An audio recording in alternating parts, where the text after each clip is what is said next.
and welcome to this edition of the Word of Power. I am your host, Apostle Dr. Ann Marino, here for this video blog. And today I'm answering the question, why does God answer some of our prayers and not others? Surely we have all had that moment where we are completely and totally void because it seems like we cannot get God to hear us or answer us or to do something favorably in our direction. And that's a very uncomfortable and very awkward feeling. I wish I had some big, deep answer for you as to why this is, why this happens, why this is a circumstance that so many of us find ourselves in time and time again. Why we're frustrated, why we're going through this angst, why is God putting us through this, or so we think, or so we see it that way. But the best answer I have for you is because God is God. And God sees things from the end to the beginning, and He knows what the result is going to be if we receive whatever it is that we're asking Him for, whether we're asking for it out of season, whether it's something that we will have at a later point in time, or whether it's something that's just not good for us at all. But I think in a deeper sense, we need to look at why we're asking God for what we're asking Him for, and I think we need to look at our relationship with prayer and why we're praying and why we are always expecting God to answer us. I know we go to church and people start and they go, we shall have whatever we say and we'll have whatever we believe in and we'll receive if we ask it this way or that way. But why are we praying and why are we asking God for something in the first place, and why are we expecting so much out of it? I want us to go over to Luke chapter 18. I'm reading from the New International Version, and I'm going to start in verse 9. To some who were confident of their own righteousness and looked down on everybody else, Jesus told this parable.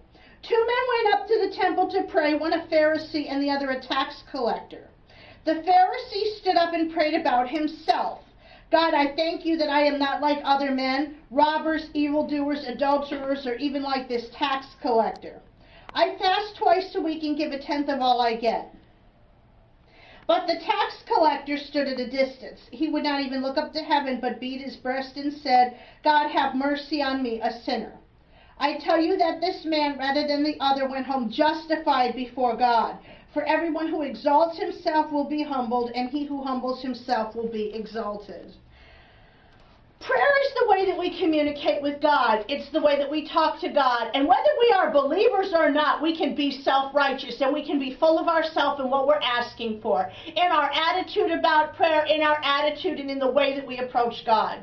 And I think that this concept that we have today, that God should just do whatever we ask or say, is very arrogant. It's something that is rooted in self-righteousness, that because we're believers, God should give us whatever we want. And it's giving us the impression that because we're good or we're not doing what somebody else is doing, that God should just do for us for that reason and another. God does not have to answer our prayers. He does because He loves us, and He does because He wants to do well for us. And if He doesn't answer a prayer, or He doesn't answer it in the way that we would like Him to, we need to be humble enough and spiritual enough as people in order to accept that in our lives. And so instead of asking, why isn't God doing this or why isn't God doing that for us, we need to be able to step back and accept, okay, God, I understand that the reason that you're not answering this the way I would like you to, I need to accept, even though it's hard for me and even though it may not be what I want right now, I recognize that you're giving me what I need. We still need to let God be God. We still need to let our prayer life bring us to a place where we are communicating with God and we are understanding where God is at. So if God isn't answering a prayer of yours, be humble enough to go before Him and ask Him why He's not. Ask Him to show you whatever it is that is lacking in this situation.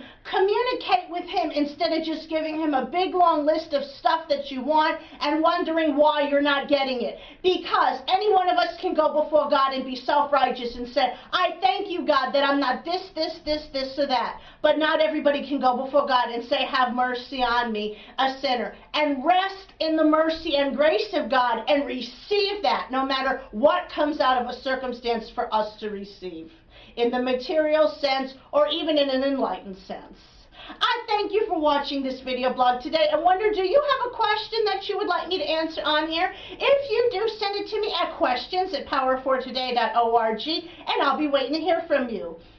And if you would like to know more about Apostolic Fellowship International Ministries, be sure to visit my website at www.powerfortoday.org. Also, if you're in the Raleigh, North Carolina area and you would like to know more about Sanctuary Apostolic Fellowship, be sure to visit our website for that at www.sanctuaryapostolicfellowship.org. This is Apostle Dr. Ann Marino saying thank you for watching, and until next time, be blessed.